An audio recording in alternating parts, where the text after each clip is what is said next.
सियावर रामचंद्र की जय। सुंदर वन तालाब और पर्वत देखते हुए श्री रामचंद्र जी वाल्मीकि जी के आश्रम में आए। श्री रामचंद्र जी ने देखा कि मुनि का निवास स्थान बहुत ही सुंदर है, जहाँ सुंदर पर्वत, वन और पवित्र जल है। सरोवरों में कमल और वनों में वृक्ष फूल रहे हैं। वह मकरंद रस में मस्त भौरे सुंदर गुंजार कर रहे हैं। बहुत से पक्षी व पशु कोलाहल कर रहे हैं और वैर से रहित हो प्रसन्न मन से विचर रहे हैं। पवित्र और सुंदर आश्रम को देखकर कमल नयन श्री रामचंद्र जी हर्षित हुए। रघुश्रेष्ठ श्री राम जी का आगमन सुनकर मुनि वाल्मीकि जी उन्हें लेने के लिए आगे आए। श्री राम जी ने मुनि को दंडवत किया। विप्रश्रेष्ठ मुनि ने उन्हें आशीर्वाद दिया और श्री राम जी की छवि देखकर मुनि के नेत्र शीतल हो गए। सम्मान पूर्वक मुनि उन्हें आश्रम में ले आए। श्रेष्ठ मुनि वाल्मीकि जी ने प्राण प्रिय अतिथियों को पाकर उनके लिए मधुर कंद मूल और फल मंगवाए। श्री सीता जी, लक्ष्मण जी और श्री रामचंद्र जी ने फल खाए। तब मुनि ने उनको विश्राम करने के लिए सुंदर स्थान बतला दिए। मंगल मूर्ति को आंखों से देखकर वाल्मीकि जी के मन में बड़ा आनंद हो रहा है। तब श्री रघुनाथ जी कमल सदृश हाथों को जोड़कर कानों को सुख देने वाले मधुर वचन बोले। हे मुनिनाथ, आप त्रिकालदर्शी हैं। सारा संसार आपके लिए हथेली पर रखे हुए बेर के समान है। प्रभु श्री रामचंद्र जी ने ऐसा कहकर फिर जिस जिस प्रकार से रानी कैकेयी ने वनवास दिया वह सब कथा विस्तार से सुनाई और कहा, हे प्रभु, पिता की आज्ञा का पालन, माता का हित और भरत जैसे भाई का राजा होना और फिर मुझे आपके दर्शन होना, यह सब मेरे पुण्यों का प्रभाव है। हे मुनिराज, आपके चरणों का दर्शन करने से आज हमारे सब पुण्य सफल हो गए। हमें सारे पुण्यों का फल मिल गया। अब जहाँ आपकी आज्ञा हो और जहाँ कोई भी मुनि उद्वेग को प्राप्त ना हो, क्योंकि जिनसे मुनि और तपस्वी दुख पाते हैं वे राजा बिना अग्नि के ही अपने दुष्ट कर्मों से ही जलकर भस्म हो जाते हैं। ब्राह्मणों का संतोष सब मंगलों की जड़ है और भूदेव ब्राह्मणों का गुस्सा करोड़ों कुलों को भस्म कर देता है। ऐसा हृदय में समझकर वह स्थान बताइए जहाँ मैं लक्ष्मण और सीता सहित जाऊं और वहां सुंदर पत्तों और घास की कुटी बनाकर हे दयालु कछु समय निवास करूं।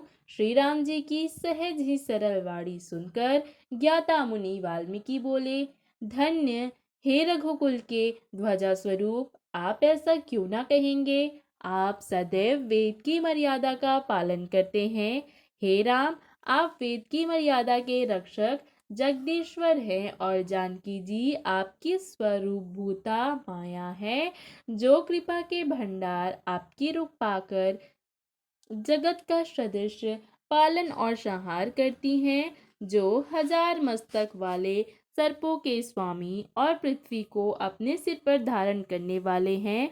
वही चराचर के स्वामी शेष जी लक्ष्मण हैं।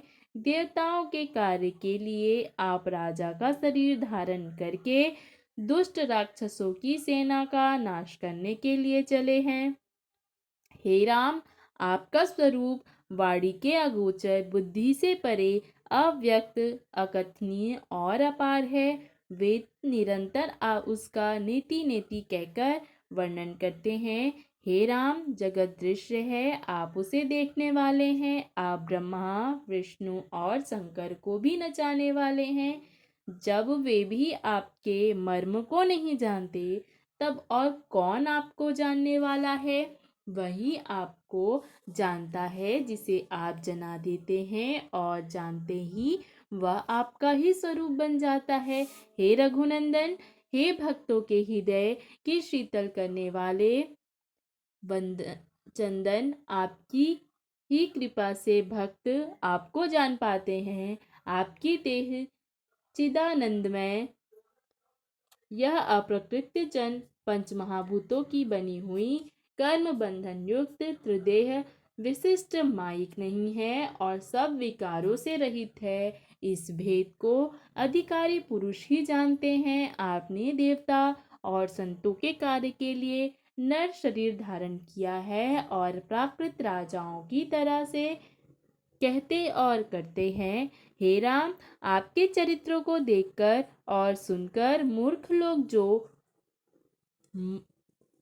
मोह को प्राप्त होते हैं और ज्ञानी जन सुखी होते हैं।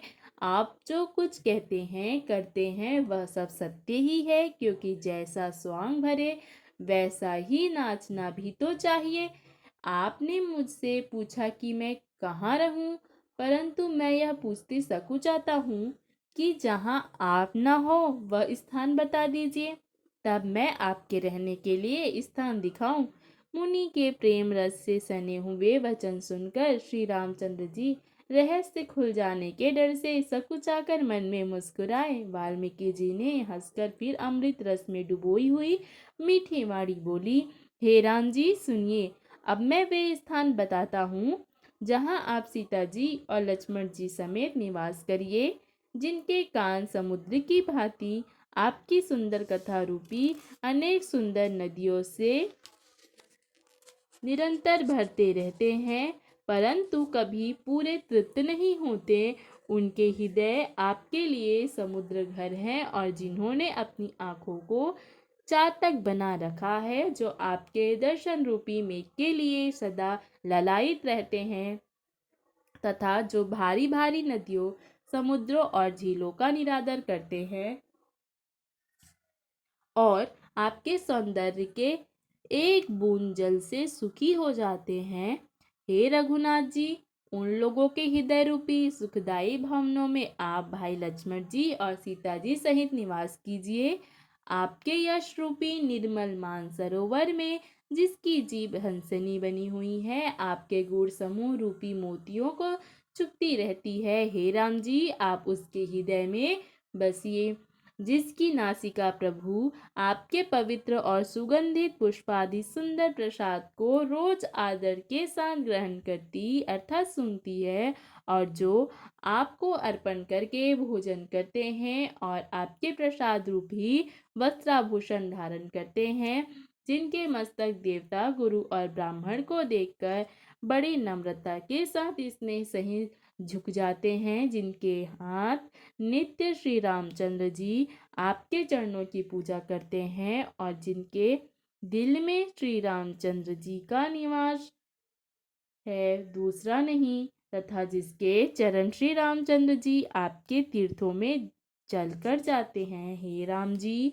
आप उनके मन में निवास कीजिए, जो प्रतिदिन आपके राम नाम रूप मंत्र राज को जपते हैं और परिवार परिकर सहित आपकी पूजा करते हैं, जो अनेक प्रकार से तर्पण और हवन करते हैं तथा ब्राह्मणों को भोजन कराकर बहुत दान देते हैं, तथा जो गुरु को हृदय में आपसे भी अधिक जानकर सर्व भाव से सम्मान करके उनकी सेवा करते हैं, और ये सब कर्म करके सबका एकमात्र यही फल मांगते हैं कि श्री रामचंद्र जी के चरणों में हमारी प्रीति हो। उन लोगों के मन रूपी मंदिरों में सीता जी और रघुकुल को आनंदित करने वाले आप दोनों बसिए, जिनके न तो काम क्रोध मद अभिमान और मोह है, न क्षोभ है, न राग है, न द्वेष है, और न कपट दंभ और माया ही है। हे रघुराज, आप उनके हृदय में निवास कीजिए, जो सबके प्रिय और सबका हित करने वाले हैं, जिन्हें दुख और सुख तथा प्रशंसा, बड़ाई और गाली अर्थात निंदा समान है, जो विचार कर सत्य और प्रिय वचन बोलते हैं तथा जो जागते सोते आपकी ही शरण है, और आपको छोड़कर जिनके दूसरी कोई आश्रय नहीं है। हे राम जी, आप उनके मन में बसिए, जो पराई स्त्री को जन्म देने वाली माता के समान मानते हैं, और पराया धन जिन्हें विष से भी भारी विष है, जो दूसरों की संपत्ति देख हर्षित होते हैं, वह दूसरे की विपत्ति देख विशेष रूप से दुखी होते हैं। और हे राम जी, जिन्हें आप प्राणों के समान प्यारे हैं, उनके मन आपके रहने योग्य शुभ भवन है, हे तात, जिनके स्वामी सखा पिता माता और गुरु सब कुछ आप ही हैं, उनके मन रूपी मंदिर में सीता सहित आप दोनों भाई निवास करिए, जो अवगुणों को छोड़ सबके गुणों को ग्रहण करते हैं, ब्राह्मण और गौ के लिए संकट झेलते हैं, नीति निपुणता में जिनकी जगत में मर्यादा है, उनका सुंदर मन आपका घर है, जो गुणों को आपका और दोष